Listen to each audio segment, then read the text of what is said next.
Late last summer, a friend invited me to a bonfire party a little ways out of our city in Alaska in a place called Peters Creek, which I was very familiar with. So two of my friends and I leave in my car around 10 p.m., following a caravan of 8 cars with other people in them. We come up to the Peters Creek exit off the highway and all 7 cars in front of me pass it. Confused, I call the friend that invited me in the car in front of us. Apparently he got confused. The party is in Jims Creek, a town another approximately 30 minutes out I was unfamiliar with, but we continued anyway. All of the cars arrive at a communal meeting area before it's explained where we're going. We had to take some pretty bumpy roads through the woods which were right on the edge of a large beach where the bonfire was at. The beach and the woods were used for dirt bikes and 4-wheelers and the like, so it was pretty rugged terrain, but everyone's cars held up just fine. Fun times were had. The 3 of us didn't drink, smoke, become impaired at all during the night. But my 2 friends and myself had to work the next day, so we decide to head back into town around 2:30 a.m. Keep in mind that this is Alaska, so when we got to this bonfire around 11 p.m., it was still fairly light, but by the time we left it had gotten really dark. It had been raining the whole week which made the beach pretty muddy, and a lot of it was large puddles that we could only see reflected in the moonlight. Because of this, we kept driving into the water off the edge of the beach while looking for this ridiculous path into the woods, which already had me pretty scared. We turned around to get away from the water a little bit, in an attempt to make it back to the bonfire and ask someone to help us get out of there.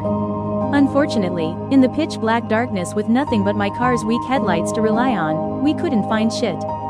Just woods. Finally, salvation. We see a Jeep 4Runner coming out of one of the 4-wheeling paths, and flag them down for help.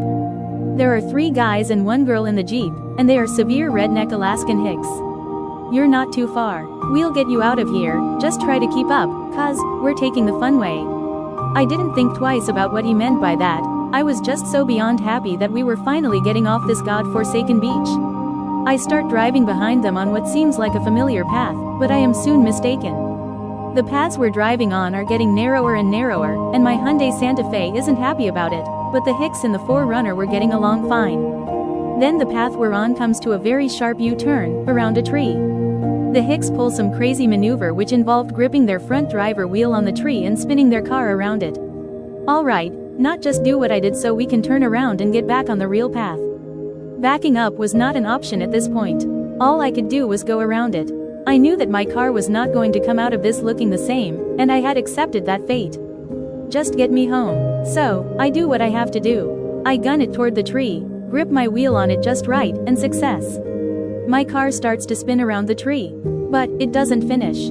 It gets stuck, between this tree and the one next to it. And to add to the horror of this, the wheels weren't even touching the ground. My car was suspended in the air, between 2 trees, dented it.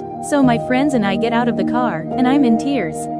The hicks get out of their car, too, and they're all, oh shit, well we thought your car might be a little too big for this one. And this is when we notice how stumbling drunk and fucked up on other drugs they were. Parts of Alaska like this are renowned for the amount of meth abuse that goes on. The hick that was driving gets in my car and tries to get it out, but it obviously doesn't work. So they decide to tie a tow rope to my front bumper and pull it forward, ignoring my protests. It should be noted that between the 3 of us, we had 2 phones, one, mine, with little to no service and 3% battery, and my friend's with a little more battery, but no service to speak of.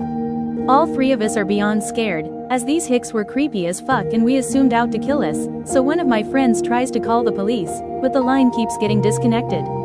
As soon as the hicks start pulling on my car, we hear a loud pop and the car shuts off. We tried to turn the key, but nothing would happen. So, the 3 of us are in the middle of the woods, miles from anyone that could ever hear us, cell phones that aren't working, car suspended between 2 trees, at the mercy of 4 methed out rednecks. One redneck gets in the Jeep and backs it into my car, pushing it out of the trees, and ruining my bumper. My 2 friends and I get in the car and start steering as the hicks pull us, now backwards, through this bicycle path towards salvation, but oh no, my problems are not over. The hicks pull my car right into a tree, ignoring our honks and screams to stop. So myself and 2 hicks have to push the car forward to get it back on the path, while one of my friends was inside steering. I was braced against the tree pushing, and without warning, the 2 hicks stop pushing. My SUV then rolls back, crushing me between the tree, fracturing 2 of my ribs. The car is realigned, and the hicks pull us, right back where they found us. Oh, and at this point, 3 separate police departments were out looking for us, but couldn't find us since we didn't even know where they fuck we were. The Hicks